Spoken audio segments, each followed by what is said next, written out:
জগন্নাথ দেবের রহস্যময় আশীর্বাদ। পুরীর এক ছোট্ট গ্রামে বাস করতেন হরিপদ নামে এক বৃদ্ধ ভক্ত। তার জীবনের সবচেয়ে বড় ইচ্ছা ছিল বছরে অন্তত একবার জগন্নাথ দেবের দর্শন করা। কিন্তু বার্ধক্য, অসুস্থতা এবং অর্থের অভাবে সেই ইচ্ছা বহু বছর ধরে অপূর্ণই থেকে গিয়েছে। একদিন রথযাত্রার ঠিক আগে হরিপদ খুব অসুস্থ হয়ে পড়লেন।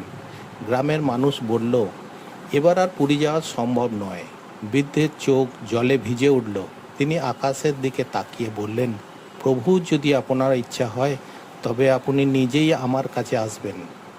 সে রাতে তিনি এক অদ্ভুত স্বপ্ন দেখলেন। স্বপ্নে এক কৃষ্ণবর্ণ বালক এসে বলল, দাদু, মন খারাপ করো না, কাল সকালে তোমার জন্যে আমি একটি উপহার পাঠাবো। পরের দিন ভোরে গ্রামের এক অচেনা যুবক তার বাড়িতে এসে একটি ছোট্ট কাঠের জগন্নাথ মূর্তি দিয়ে গেল। যুবক বলল, এটি আপনার জন্য পাঠানো হয়েছে। হরিপদ জিজ্ঞাসা করার আগেই যুবকটি কোথায় যেন হারিয়ে গেল। বৃদ্ধ সেই মূর্তিটি ঘরে প্রতিষ্ঠা করলেন। আশ্চর্যের বিষয়, কয়েক দিনের মধ্যেই তার শরীর সুস্থ হতে শুরু করলো। তিনি প্রতিদিন ভক্তি ভরে পুজো করতে লাগলেন। কয়েক মাস পরে গ্রামের কয়েকজন পুরী থেকে ফিরে এসে অবাক হয়ে বললেন, এই মূর্তি তো পুরীর প্রাচীন এক কারিগরের তৈরি, কিন্তু এমন মূর্তি বহু বছর আগে থেকেই আর তৈরি হয় না।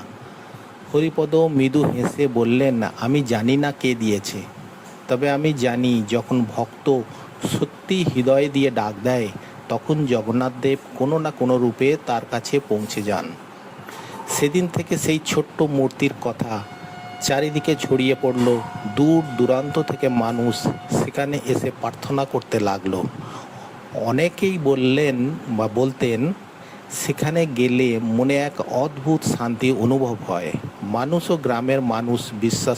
আজও গ্রামের মানুষ বিশ্বাস করেন, ভক্তির ডাকে সাড়া দিয়ে স্বয়ং জগন্নাথ দেব তার ভক্তের ঘরে এসেছিলেন। কারণ ভক্তি যেখানে সত্য, অলৌকিকতা সেখানেই জন্ম।